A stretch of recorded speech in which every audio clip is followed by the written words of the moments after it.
JoJo's Bizarre Adventure Stardust Crusaders reviews. Yo Let's guys, get it's into Talking this. Anime, and what a manly episode. This is episode 8 and I'm bringing you the review. Alright, so this episode was so manly and it was so great and laid out, and the animation really got me in this episode, guys, I must say.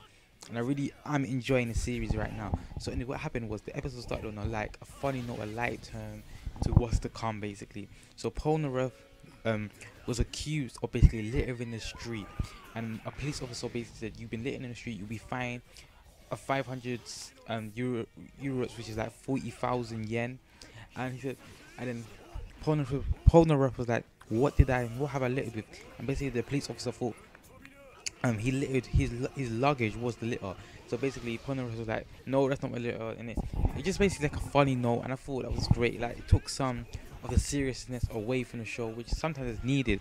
So anyways, as the episode progressed, we then get to a point where everyone's got to share a room with someone, but Polnareff and the other girl, the little girl, do not really get along. So Polnareff was like, I'll have my own room, I think it's better for me. So as he's going upstairs, he then walks into a room, and as I see, me personally, what I see straight away is a doll, this basically gypsy voodoo doll type thing. And he walks into the room and he just throws his key, he wants to relax, and he goes out, and basically what he says is, he goes to the balcony to look at the view, and what do I hear? He says, oh, you lot just can't give us a break anyway. So he was confronted by a guy, and this guy basically was hiding in the fridge, and he's like, Polnareff was like, I knew you was in the fridge, I saw everything emptied out already.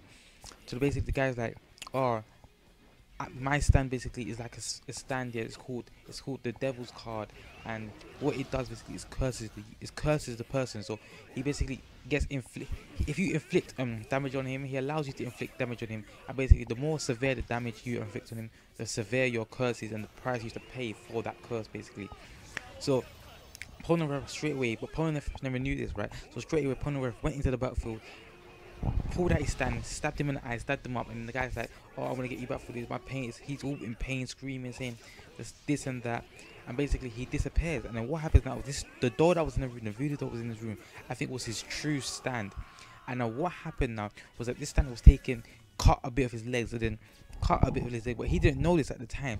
So as he did dials up the Jotaro and the rest of them, and basically warns them about the new stand user in his hotel and what might be to come. And what happens now is that this stand basically gets him trapped under the bed. And guys, let me tell you this, guy, the way it happened was, he basically threw, at the start of the episode, he threw his keys onto the desk where the door was, and the door basically hid it under the bed. And so he went to go check under the bed, and as he went under the bed, the dog just trapped him under the bed. You have to go and watch it to understand, but he trapped him under the bed. And I was just thinking, emotions will be high. If I was in that situation, then I don't know what I would do. The bed weighed 100 and something, I don't know, lobes, and I was thinking, I don't know, man.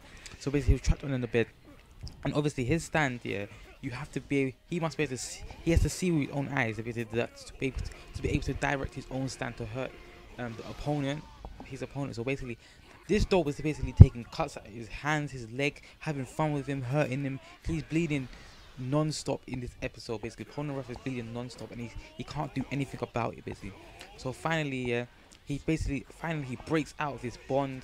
He breaks out of this bondage that he's in, and the stand basically, he basically hits the mirrors, and basically so he can see where his opponent is, because the opponent's on top of the bed and he can't see on top of the bed, above the bed obviously.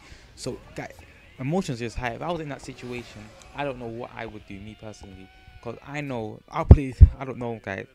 You have to think smart in that situation. Like, if I was trapped in the bed and someone's taking stabs from above, what are you supposed to do? It's basically like torture.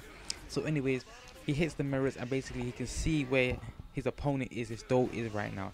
And then what happens is that's when he starts to like fix up, and basically this little doll, so evil, started pouring the drink and beer onto the floor to make it sticky, and then he basically made it some sort of hair dryer fire thing. So he's gonna set the room alight, and obviously Polnareff put in work, straight manly shit, yeah. Saw where the opponent was, stabbed up the opponent, killed off the stand, and basically that's what happened.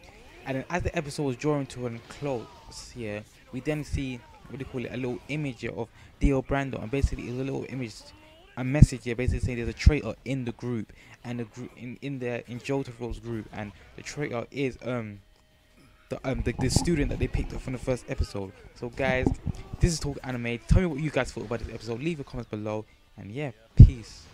Subscribe and join the Saiyan race. Do you have that Saiyan blood running through you? Well, do ya? Then subscribe.